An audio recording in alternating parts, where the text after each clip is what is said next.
Une vidéo très rapide qui reprend les calculs simples donc des 4 opérations qu'on peut réaliser sur Excel. Donc, premier type de calcul, là nous avons donc voilà une répartition du chiffre d'affaires par type de produits vendus avec les ventes France, les ventes export. Donc pour connaître le total des ventes, on doit les additionner.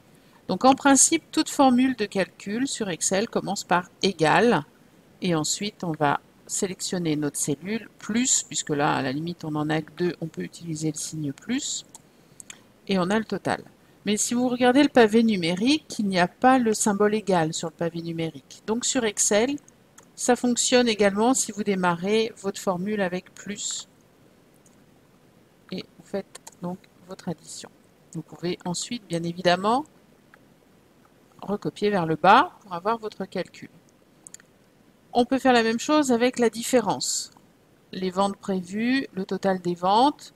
Donc, alors, soit même chose, vous commencez par égal, soit avec le signe plus, vous pouvez également donc sélectionner les informations.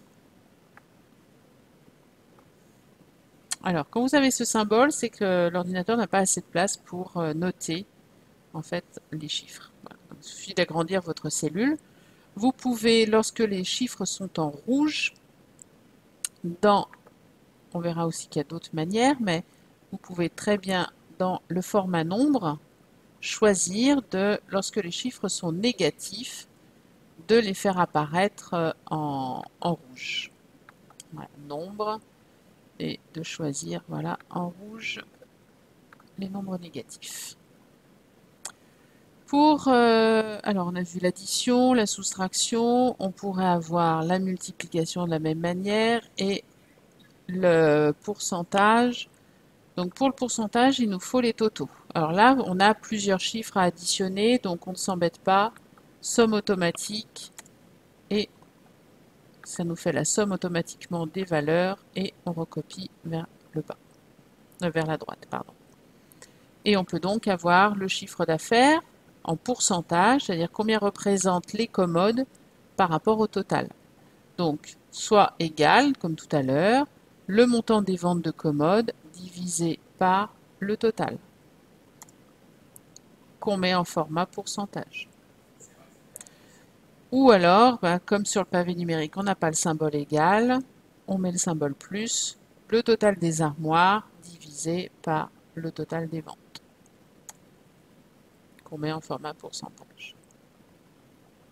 Voilà. Donc là, je vais faire les calculs un par un. On verra dans une autre vidéo comment on peut donc recopier vers le bas avec une cellule figée.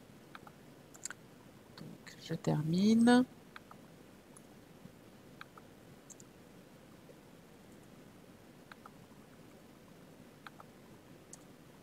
Et donc en format pourcentage.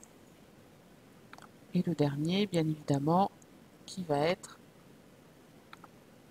le total de tout ça pour atteindre les 100%.